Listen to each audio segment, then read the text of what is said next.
Before you start the fight, form 2 groups of 3 people. One for Team Teleport and one for Team Suck. Waves of enemies will start to spawn that you should kill. Eventually, 4 shielded scions will spawn on the 4 pedestals in the room, 2 on each side. These should be meleeed down and killed immediately. Shortly after the scions are killed, Calus will teleport the entire raid group into the Mind's Eye, and 3 portals back to the throne room will be available to use. This is where Team Teleport and Team Suck will need to perform their roles. Team Teleport will be sent back to the throne room, where they will deal with what feels like an equal amount of enemies that spawned when the fight began.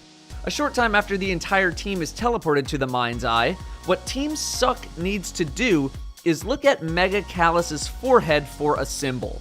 Each player will see something different. Those 3 players need to call out which icons they see for Team Teleport.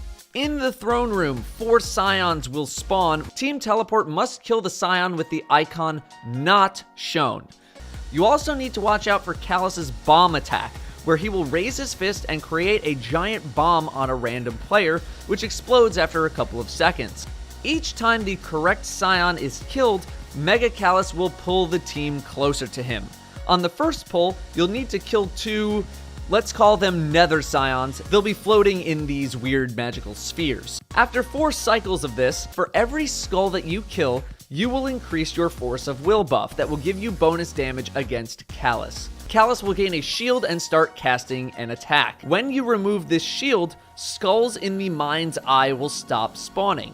You have more than enough time to burn his shield off, assuming you have all of your players alive, so it's alright to wait a couple of seconds to let Team Suck get a few more skulls. The 4 plates where the scions spawned are your damage plates. The main mechanic that will cause you to rotate to the next plate is Calus's bomb attack.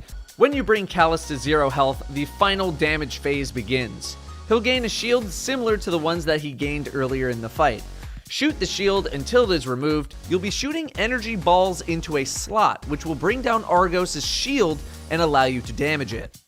The position of the slot varies each time, void, solar, or arc, and again, there is no limit as to what combination they can be. Ideally, you'll be picking up as many craniums as possible at the same time to start the fight, but don't drop them onto the chargers until you know which elements you'll be dealing with and on what side.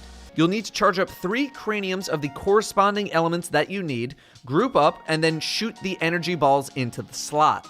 All 3 people need to shoot their energy balls at the same time via the Unstable Energy Boost buff, which amplifies your damage against Argos. Throwing a cranium into a charger spawns a Minotaur and adds. The damage phase has 2 things that you need to worry about. Prism, as getting hit by one will trap you. These are Seeker Harpies that want to explode as close to you as possible. After the damage phase is over, you'll likely go back to the shield phase, but typically, very shortly after a damage phase, you will enter the Void Energy phase. This is Argos' white mechanic, where he tries to kill everyone in the fire team. Argos has 6 weak points on its body, 2 on its arms, 2 on its back, and 2 on its head. You need to blow up 2 of Argos' weak points before he does his ultimate void attack and kills everyone. Argos will slowly bring them backward. 1 person from each section should be grabbing a buff, that way you stay 1 and 1. Void crystals. They'll spawn every so often in each section going clockwise. They spawn every so often for the whole fight unless you're in the damage phase, and even sometimes right before the damage phase. If you're blessed, you'll be killing knights. If not, killing Thrall and Acolyte. You'll have 3 knights spawn in total. By the time the 3rd one spawns, you'll need to switch your buffs. After the 3rd knight is when you'll either get an ogre to spawn, or you'll get a deception to spawn. And that's where things change a little bit, with Cursed Thrall also popping up. You need to plant your deception within the path of this sword so that it gets killed. To break the shield of the deception, a blessed and non-blessed player need to melee or shoot it around the same time. Immediately after it is stunned, 1 player should monitor Ghalran's hand to shoot. Rebuff Witch's Blessing. And stand in a vessel area and have a blessed player shoot it from the outside of the circle. You should have 3 people with the buff going into the damage phase. When each side has killed a deception, that's our cue to trigger the damage phase. Each copy of Ghalran will have their hands glow green, and start lifting towards his head. One person shoots left, the other person shoots right. When that concentration is broken, you will then shoot him in the face. After finding the real Ghalran, you should do another vessel swap so that you all have fresh buffs and don't need to worry about swapping in the middle of the damage phase. Then you'll repeat the hands to head attack and shoot him in the forehead for a brief time, then repeat the hands to head 2 more times.